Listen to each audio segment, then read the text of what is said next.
Hakim Adis Kadir ini ya, Hmm. apa yang paling meresahkan seorang Ferry Amsari? Sosoknya, proses di DPR, atau udah melihat ada misi tertentu? Semuanya yang bertentangan dengan konstitusi dan undang-undang itu mengkhawatirkan bagi saya. Dan Pak Adis Kadir memenuhi rasa kekhawatiran itu. Pak Adis lebih dulu mengedepankan isi kantong dan teman-temannya. Ada misi apa dengan penempatan Adis Kadir di MK ini? Kerjaan DPR ya ingin menyusupkan orang kan. Misinya sudah berhasil? Desas-desusnya komposisi itu akan mengubah permainan. Dari 6-3 menjadi 5-4 dan itu cukup untuk menentukan seluruh ruang perlindungan konstitusional kita akan dibawa kemana termasuk ke ruang politik. Kelihatan sekali DPR itu cara-caranya tidak konstitusional dan cenderung kasar. Yang menurut saya nggak ada adabnya orang politik yang punya ruang pemahaman konstitusional secara terbuka kemudian memperlihatkan kepada publik saya akan intervensi proses itu. Ngapain mereka memanggil proses yang semestinya memang layak dijalankan oleh MK-MK. Saya dengar-dengar kan Presiden dan orang-orangnya sudah memikirkan ke depan wakil Presiden di MK itu siapa, itu sudah dipikirkan jauh hari ya. Jadi semua sedang menuju 2029 dengan segala keburukannya. Jangan-jangan input Presiden buruk atau Presiden sendiri ikut terlibat mengatur permainan ini ya. Presiden juga punya kepentingan soal MBG yang sedang disidangkan di MK. Kalau tiba-tiba MK bilang ini semua harus dibatalkan gimana? Ya. Bagi Presiden tentu akan terlihat kealpaannya dalam berbagai kebijakan.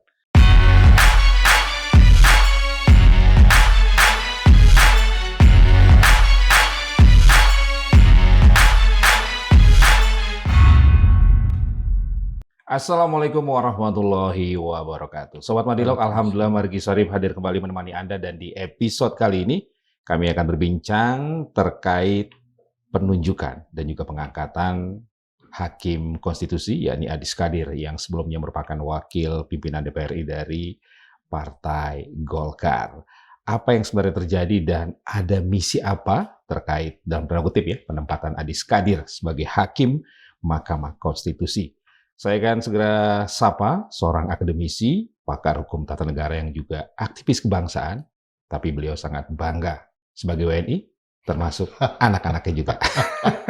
Langsung saya sapa Ferry Amsari. Udah, terima kasih sudah hadir. Masih bangga kan jadi WNI kan? Oh, Alhamdulillah, harusnya tidak ada kekecewaan jadi WNI ya. Anak-anaknya juga WNI Ya, juga? semua WNI. Semua WNI ya? WNI. Aman ya? Aman. Kalau hakim di MK, mereka statusnya apa itu? Nah, itu yang nggak aman. Tapi wajib dia warga negara Indonesia. Kan? Wajib warga negara Indonesia. Oke, udah terkait Hakim Adis Kadir ini ya, apa yang paling meresahkan seorang Ferry Amsari? Sosoknya, proses di DPR, atau udah melihat ada misi tertentu? Semuanya yang bertentangan dengan konstitusi dan undang-undang itu mengkhawatirkan bagi saya. Dan Pak Adis Kadir memenuhi rasa kekhawatiran itu. Misalnya di pasal 24C Undang-Undang Dasar 45 disebutkan syarat seorang hakim konstitusi. Hakim konstitusi itu adalah seorang negarawan, dan saya mempertanyakan negarawannya Pak Adis Kadir. Harus punya integritas tinggi. Saya mempertanyakan juga integritasnya. Lalu harus memahami konstitusi dan ketatanegaraan. Itu pun saya meragukannya. Itu dari segi konstitusi. Misalnya soal negarawan. Negarawan itu kan orang yang lebih dulu ya rela mengedepankan kepentingan negara dibandingkan dirinya sendiri. Dia disebut negarawan. Pak Adis lebih dulu mengedepankan isi kantong dan teman-temannya dalam kasus Agustus misalnya. Soal kenaikan gaji dan tunjangan anggota DPR. Bagaimana mungkin seorang negarawan bersikap seperti itu?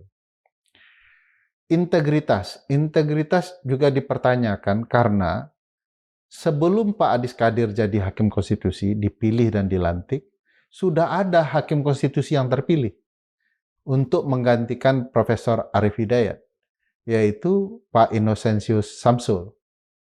Nah, prosesnya sah ya, kurang lebih ya walaupun prosesnya yang sama yang dipertanyakan oleh publik luas, tetapi itu sudah dipilih, tinggal dilantik. Nah, 2 minggu sebelum pelantikan Pak Innocentius, tiba-tiba dipilih Pak Adis Kadir dan langsung dilantik kemudian. Nah, seseorang yang punya integritas, yang paham dengan konsep negarawan dan konstitusi, sadar dia tidak boleh menyingkirkan orang. Apa salahnya Pak Innocentius? Sampai sekarang tidak diketahui. Toh DPR yang mengesahkan Pak Inno, gitu ya. Nah, ini dipertanyakan karena masa orang yang punya integritas rela menyingkirkan orang lain yang dipilih dalam proses yang sama. Ketiga, soal kemampuan konstitusi dan ketatanegaraan. Saya tidak melihat tuh tulisan-tulisan mumpuni dari Pak Adis Kadir yang bicara konstitusi. Saya tidak pernah lihat beliau di forum-forum ilmiah orang-orang yang membahas konstitusi. Jadi ini problematika juga kalau syarat di konstitusi tidak terpenuhi. Kedua, syarat yang dituliskan di dalam undang-undang, Mas.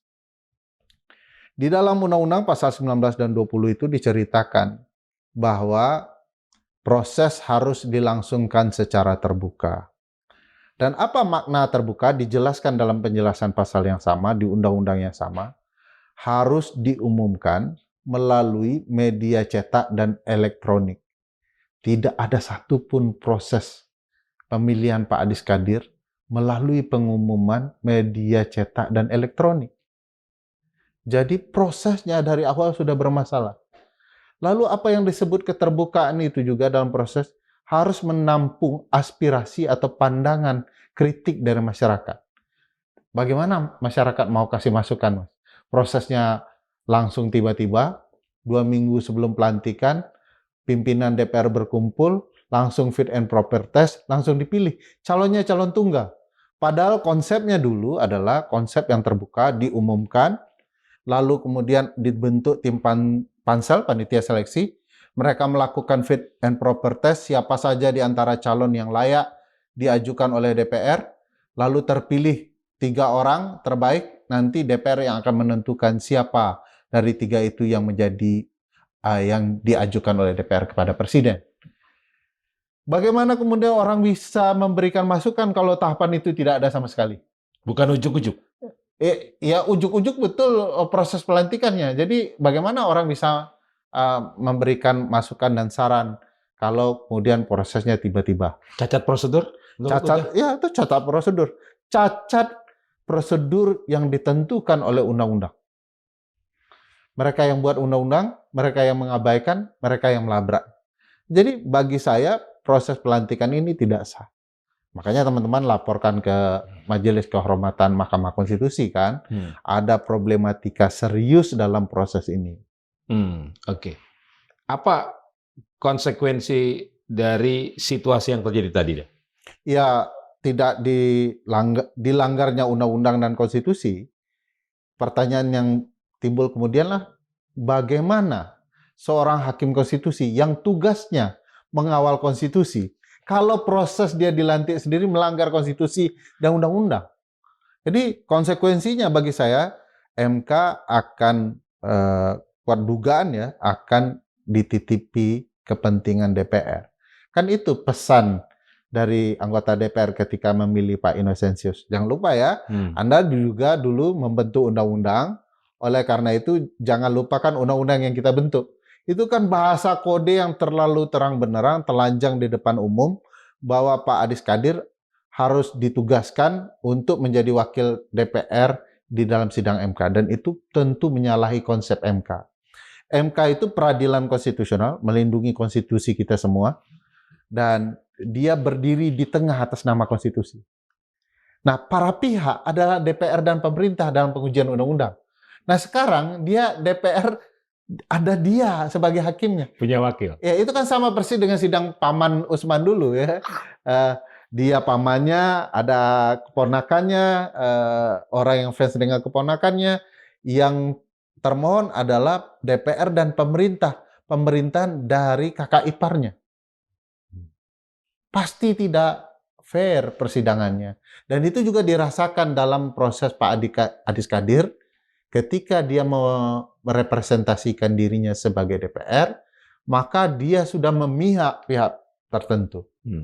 Ya. Dan itu bagi saya masalah besar. Oke, menurut Uda Ferry, ada misi apa dengan penempatan Adis Kadir di MK ini? Tentu kepentingan DPR, kalau Mas Margi ingat, sebelum proses pemilihan Pak Innocentius dan Pak Adis Kadir, DPR sudah mewacanakan untuk mengubah undang-undang pemilu, terutama pilkada menjadi tidak langsung.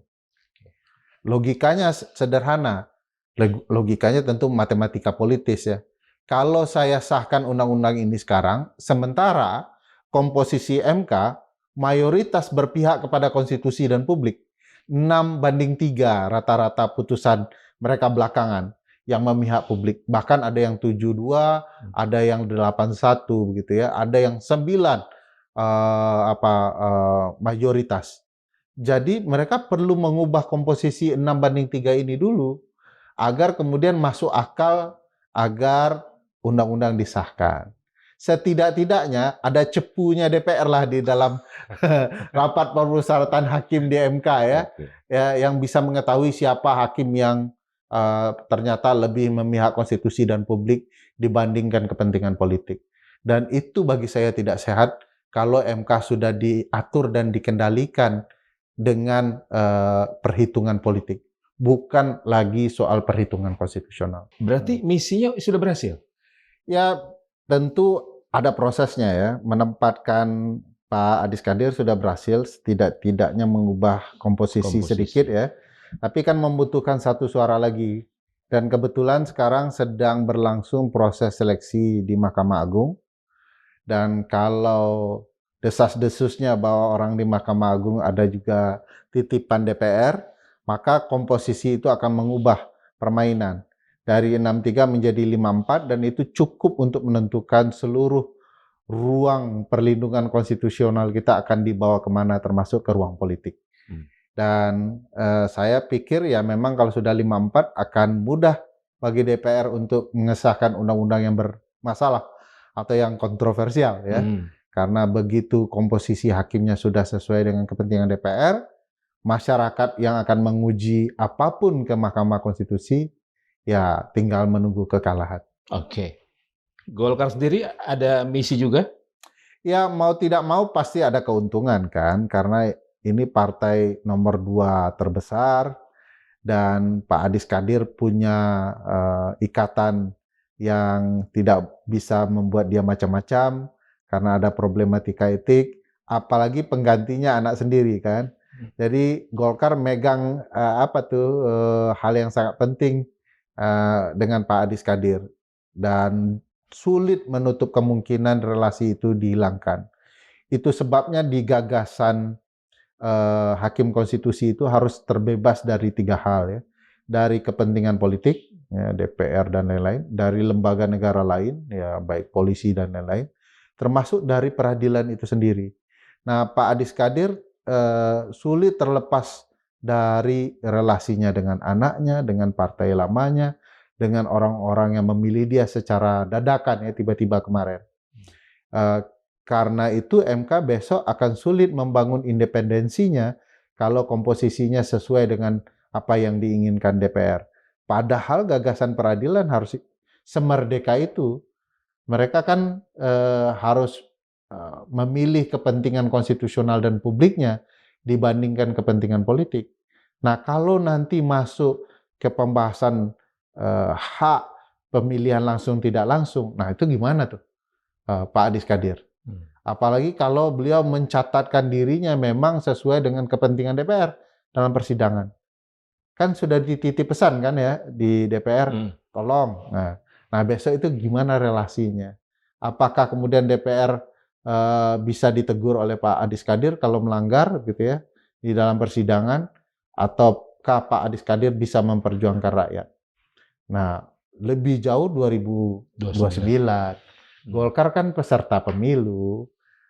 Masa sih nggak ngasih keuntungan kepada partai yang membesarkan, yang anaknya masih di sana? Bagaimana kalau dapil anaknya yang bersengketa? Apakah cukup dia tidak ikut persidangan itu? Bagaimana kalau Golkar bersengketa di seluruh Indonesia? Masa dia mengundurkan diri hanya dari persidangan yang ada Partai Golkar, dan itu hampir semua perkara loh yang melibatkan Golkar. Bagaimana kalau calon presidennya diajukan Partai Golkar? Apakah dia juga akan mengundurkan diri? Gitu ya. Nah, ini problematika jangka panjang yang harusnya kita perhatikan, dan harusnya politisi menahan diri. Jangan orang kita dong, kita kan mau bertanding gitu ya. Bagi saya kayak MU melawan Liverpool lah ya. Oke. Masa wasitnya dari salah satu klub, kan nggak Oke, masuk akal. udah. Tapi politisi Senayan yang masuk MK kan juga bukan barang baru kan. Ada Pak Patrialis Akbar, ada Hamdam Zulfa, ada Akil Mokhtar, dan sejumlah nama-nama lainnya. Nah, menurut Uda, apa yang membedakan proses Adis Kadir ini dengan yang lain ketika masuk ke MK dari Senayan? Sejak pergantian Pak Aswanto dengan Pak Guntur Hamzah, proses di DPR melalui penunjukan langsung. Calonnya tunggal, tidak ada pansel, ditunjuk langsung jadi. Sementara di era Prof. Jimli, Prof. Mahfud, Pak Hamdan, Patrialis Akbar, Akil Mokhtar, semua ada panselnya. Semua diumumkan ke publik, media cetak maupun elektronik. Dan publik bisa memberikan masukan, laporan, pengaduan terkait dengan calon. Jadi ada proses yang kemudian bisa dikatakan patut diuji, ya, patut layak untuk diuji kapasitas orang. Nah, kalau sekarang kalau penunjukan langsung menurut saya itu sangat membedakan, karena sepertinya DPR tidak ingin bertele-tele soal kepentingan politik. Saya ingin kasih gambaran, Mas Margi. Kalau proses melalui kemampuan kapasitas fit and proper test para ahli yang ada di pansel DPR saja masih ada yang bermasalah, seperti Pak Akil dan Pak Patrialis Akbar, apalagi main tunjuk langsung gitu ya.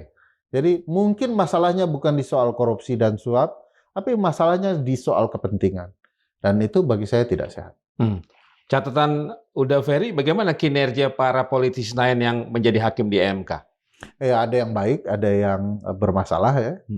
Di awal-awal pada dasarnya karena para politisi merasa MK itu tidak terlalu penting, mereka belum tahu konsepnya sebenarnya, maka dipilihlah Jimli, Mahfud, dan segala macam itu. Tapi kredibilitas mereka dalam ilmu pengetahuan ketatanegaraan, nggak ada yang meragukan Mahfud MD, Hamdan Zulfa gitu ya. Masa orang yang punya kapasitas hukum tata negara dikenal luas, punya kemampuan ketatanegaraan, walaupun masuk ruang politik, itu diragukan karena memang dia layak gitu ya. Dan itu sebabnya pansel-pansel yang menguji mereka ya patut dianggap memang sudah melalui filterisasi ya, penyaringan, orang ini orang yang paling layak. Nah, berbeda dari zamannya Pak Guntur Hamzah yang ditunjuk langsung. Siapa yang tahu kapasitas ketatanegaraan beliau? Siapa yang tahu integritasnya kalau tidak pernah orang melaporkan? Begitu juga dengan yang hadir sekarang ini. Nah, Pak Arsul Sani ini di antara dua tebing nih, agak beda ya. Kenapa agak beda? Orang bertanya, lah Pak Arsul Sani kan juga prosesnya bermasalah, dipertanyakan melalui DPR juga. Tapi beliau ini agak beruntung. Begitu masuk MK, partainya sudah nggak ada di, jadi nggak ada kepentingan yang dipertanyakan. Nah, itu juga posisi Pak Arsul itu menjadi pertanyaan besar di DPR. Ternyata milih orang dari DPR sekalipun, kalau punya kesadaran berkonstitusi, jadinya kayak Arsul Sani tuh gitu. Jadi begitu masuk di MK, dia putusannya bagus-bagus, dia ikut hakim mayoritas itu. Nah, oleh karena itu, oleh DPR digunakan taktik orang ini yang dipilih besok-besok harus punya masalah, supaya punya pegangan bagi DPR untuk dikendalikan kan. Nah, itu jadi catatan melihat kenapa ini memaksakan, sebab kan prosesnya Pak Inosensius sudah dipilih, Mas. Sudah tinggal dilantik. Tiba-tiba kok masuk Pak Adis Kadir. Ada apa dengan Pak Inosensius? Belakangan kami mendengar informasi ketika beliau bercengkrama dengan beberapa orang menuju pelantikan itu, bahwa dia menekankan dirinya untuk akan berpihak kepada konstitusi. ketika jadi hakim konstitusi. Nah, itu yang didengar konon kabarnya oleh DPR bahwa Innocentius nanti akan jadi Arsul Sani yang kedua. Itu yang kemudian beralih dadakan di pagi hari itu ya. Nggak bisa dipegang. Nggak bisa Karena dipegang. komitmennya kuat terhadap konstitusi. Sepertinya begitu, sepertinya begitu. Hmm. Ya walaupun kami juga mengkritik Pak Ino dalam proses seleksinya kan, itu kan juga ditunjuk langsung. Kita pertanyakan, kita layangkan protes juga soal keberadaan proses seleksi Pak Innocentius sebagai sebuah sikap yang fair ya.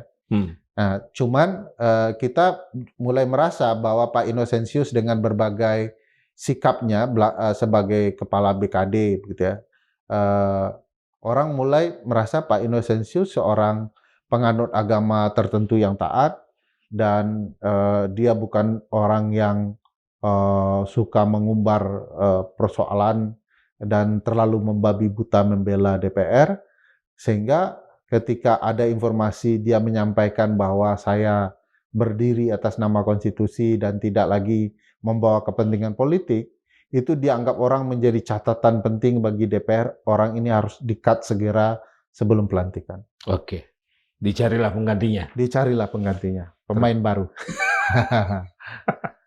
Itu sebenarnya kami laporkan yang kan. banyak catatan. Yang banyak catatan supaya bisa dipegang lah. Ya. Oke, Uda dan kawan-kawan tidak ingin memberikan kesempatan dulu kepada Adis Kadir. Jadi begini, bukan kita tidak percaya orang bisa berubah. Tapi kan konsepnya nggak begitu, Mas. Konsepnya kan bukan orang yang punya dosa, catatan kelam masa lalu, tiba-tiba bertobat nasuha, oke, kan itu prinsip agama. Dalam agama pun track record orang penting. Misalnya saya kasih catatan ya, karena saya belajar soal studi tafsir agama dan konstitusi ya. Dalam studi itu perlu kehati-hatian figur dalam hal yang berkaitan dengan hukum agama, dalam hal yang berkaitan dengan hadis misalnya. Misalnya orang kalau punya catatan buruk, dia nggak bisa jadi perawi hadis. Hadisnya langsung lemah, dia nggak lemah kan. Ya, okay. Jadi dalam hukum di mana saja begitu juga catatan track record itu jadi penting. Orang mau lantik hakim di negara barat yang sekuler sekalipun, track record mereka menjadi satu hal yang penting. Nah, kita punya track record yang buruk terhadap Pak Adis Kadir yang ditugaskan untuk melindungi hak-hak konstitusional kita. Hak konstitusional apa yang tidak dilindungi di MK? Semua, Mas. Hak beragama dilindungi, hak untuk bermain bola, hak naturalisasi maksudnya, juga bisa dibahas. Hak orang menikah di MK, hak orang berkaitan dengan gula ada di MK, hak yang bicara pegawai KPK ada di MK, kepolisian ada di MK, kejaksaan ada di MK. Hampir seluruh wilayah hak warga negara apapun jenisnya diperjuangkan di MK. Nah, kalau kita uji coba, ini orang kasih kesempatan dulu, nanti kalau sudah berantakan baru kita menyesal. Itu sama dulu ketika saya mengkritik, harusnya hakim konstitusi yang menikah dengan keluarga presiden mundur. Orang bilang, kok kamu ngurusin orang kawin? Saya tidak ngurusin orang kawinnya. Saya ngurusin di undang-undang itu, kop suratnya itu Presiden Republik Indonesia. Undang-undang kita itu kop suratnya presiden. Nah, presiden kita punya adik ipar yang kebetulan ketua MK. Nah, di sana akan ada konflik kepentingan. Ya, pada nggak percaya. Begitu kejadian soal keponakannya dan anak Pak Presiden, baru semua orang heboh. Ini relasi telah memanfaatkan unsur nepotisme yang menguntungkan keluarga tertentu. Dan itu diakui oleh Prof. Arief Hidayat ya? Ya. Saat pensiun ya? Saat pensiun beliau menyesal putusan 90 itu adalah malapetaka awal kerusakan ketatanegaraan kita. Saya bilang sih sudah lama ya. Cuma yang terlihat terang-terangan, terbuka ya, telanjang ya perkara itu. Tapi kejadian lagi ini. Nah, ini kan kejadian ada anaknya di Golkar, ada teman-temannya di DPR. Jadi ini bisa membawa cerita Uncle Usman jilid 2 menurut saya. Oke. Sudah dilaporkan? Sudah. Apa golnya udah? Ya tentu dipecat ya. Sanksi terberat pemberhentian, sanksi paling ringan peringatan. Nah, bagi saya orang perlu tahu kan alasan DPR kenapa MK ngurus catatan di masa lalu. Dia kan sudah jadi hakim konstitusi. MK itu kan melindungi saat jadi hakim konstitusi. Mereka lupa tugas MK memastikan marwah hakim konstitusi. Kalau hakim konstitusi melakukan berbagai kejahatan di masa lalu, setelah diucap sumpah, catatan itu hilang kan aneh gitu ya. Kan kalau orang ketahuan punya masalah saat menjabat, dia juga akan kena masalah. Nah, ini kita tahu bahwa beliau melanggar integritas dalam proses seleksi, cacat negarawannya di dalam berbagai isu gitu ya. Dan itu tugas MK untuk memastikan hakim yang berjalan, yang sedang bertugas, tidak punya polemik kepentingan yang merusak marwah Mahkamah Konstitusi ke depannya.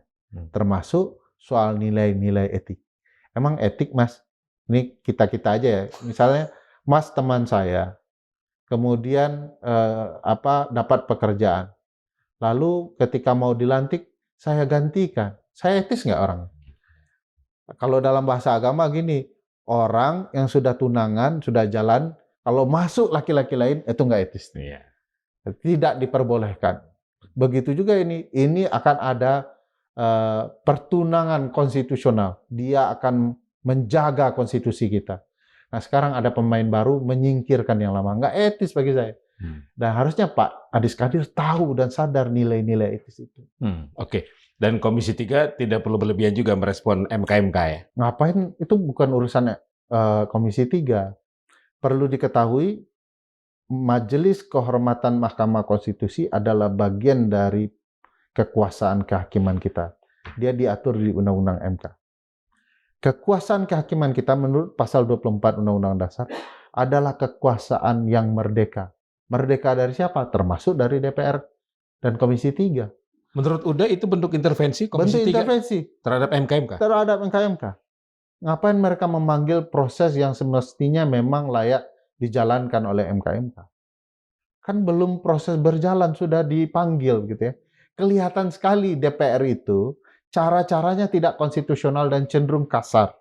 Yang menurut saya nggak ada adabnya orang politik yang punya ruang pemahaman konstitusional secara terbuka kemudian memperlihatkan kepada publik, saya akan intervensi proses itu. Politisi kita paham lah, dari dulu juga politisi-politisi besar kita, mereka sadar mereka ini ruang politik, tapi mereka tidak menunjukkan ya cara bermain politik kasar seperti itu. Ketika mereka kemudian kalah dalam gelanggang politik, mereka menghormati. Jadi tidak boleh juga memaksakan sesuatu secara salah.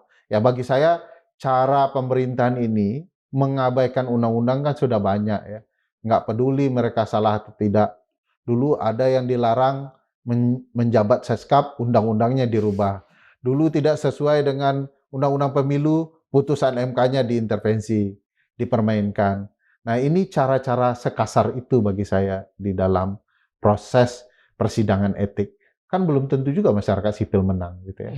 Oke.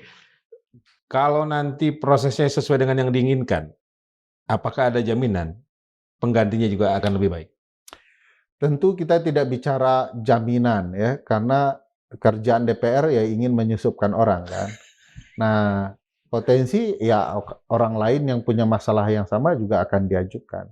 Tapi yang dilakukan masyarakat sipil ini bukan kita berharap ini akan 100% dikabulkan dan segala macam. Kita hanya ingin menunjukkan bahwa tindakan mereka itu salah dan apa yang kami lakukan bagian dari perlawanan terhadap itu. Kalau kita kalah mah sudah sering gitu ya.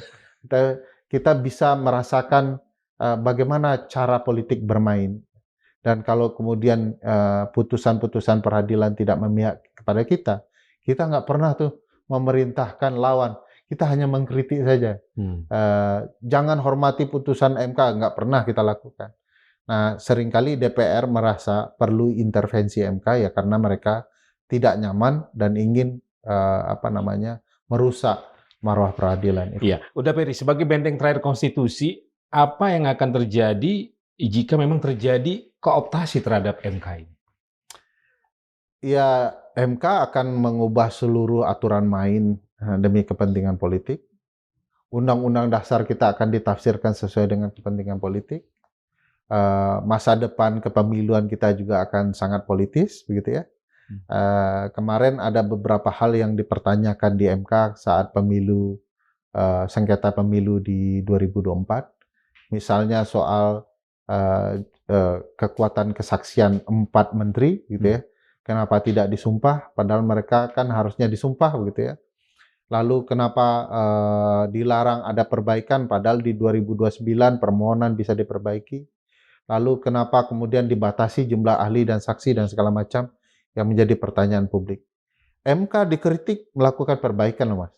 Misalnya salah satu kritik keras adalah MK bagaimana bisa melindungi hak konstitusional orang kalau sidangnya sampai subuh. Orang mana yang bisa melindungi haknya kalau mengantuk gitu ya. MK berubah. Kalau Mas Margi perhatikan perkara pemilu baik legislatif, kepala daerah, presiden hanya berlangsung dari jam 9, mungkin lebih cepat ya, jam 8 hingga jam 5. Atau lebih sedikit. Tidak pernah lagi MK bersidang sampai jam 4 pagi.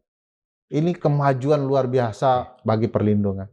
Nah, kalau MK tidak sadar nilai ini, ya, orang semua akan dipermainkan haknya. Jadi kita akan merasakan kembali ya putusan-putusan MK yang aneh, yang janggal, yang hanya mengedepankan kepentingan politik. Karena komposisi sudah berubah. Komposisi berubah. Komposisi sudah berubah. Ya. Kan komposisi sangat menentukan, Mas. Di sepak bola juga begitu kan? Iya.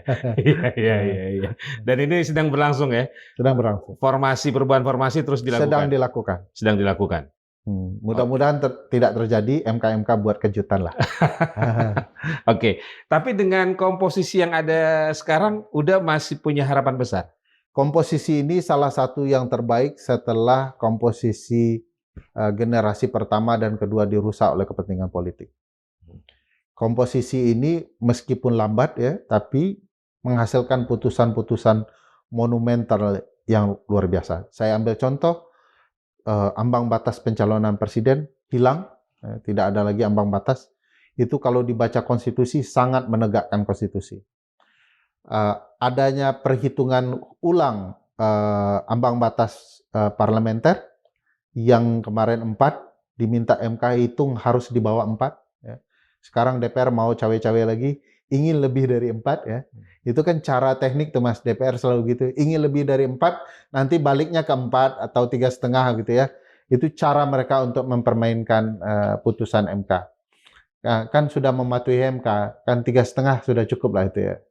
Lalu ada putusan pemilu nasional, pemilu daerah, ada soal jabatan sipil tidak boleh diberikan kepada TNI dan Polri, ya harusnya begitu. Dan kita bisa lihat kasus-kasus yang katakanlah sedang ditunggu orang. Misalnya kasus pembunuhan yang berkaitan dengan peradilan militer.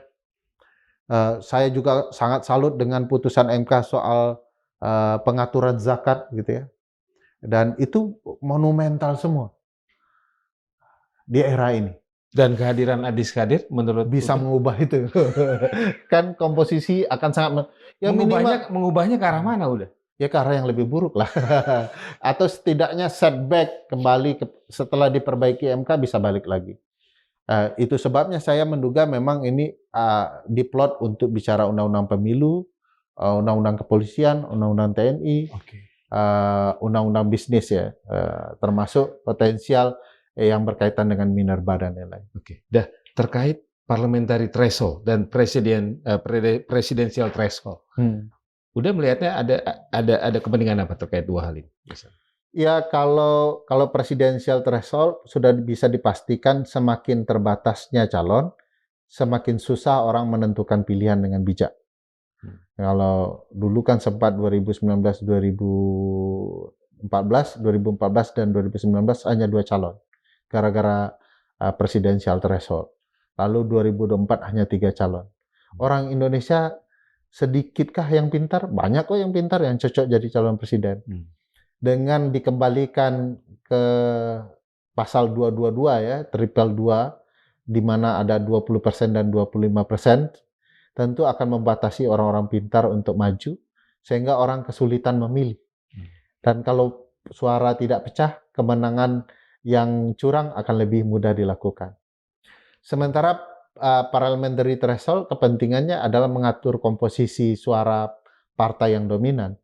Kalau tidak ada, akan ada kemungkinan partai-partai baru masuk, ya. Partai-partai yang mungkin jadi harapan orang untuk bisa masuk.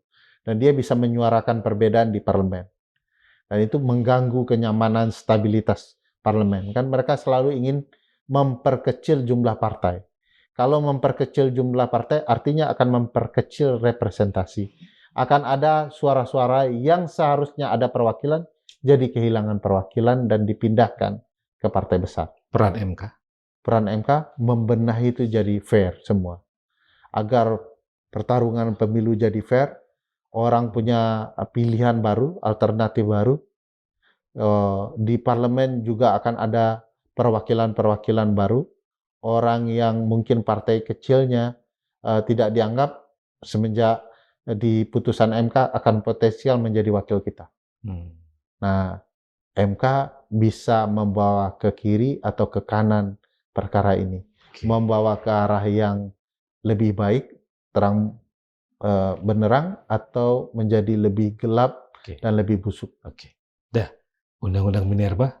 Wah, itu lebih keren lagi kalau MK mau bermain. Ini ada kaitannya dengan logistik 2029. Sederhananya apa? Oh iya pastilah.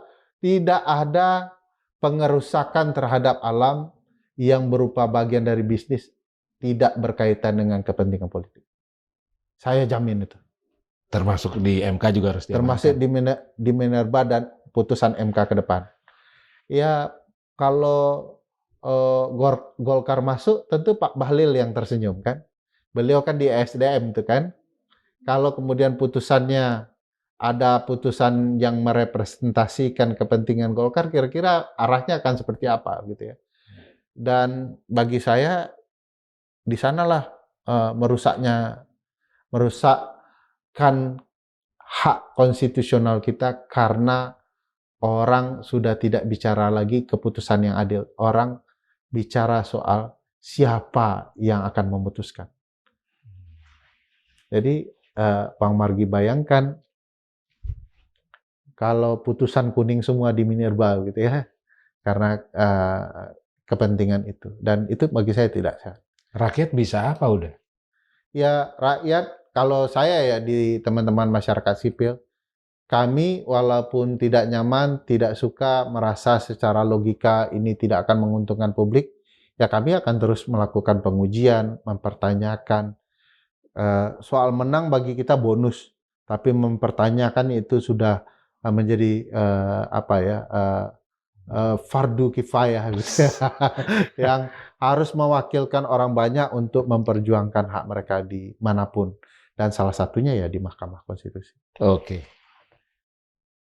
Pemerintahan Presiden Prabowo Subianto harus bersikap seperti apa udah?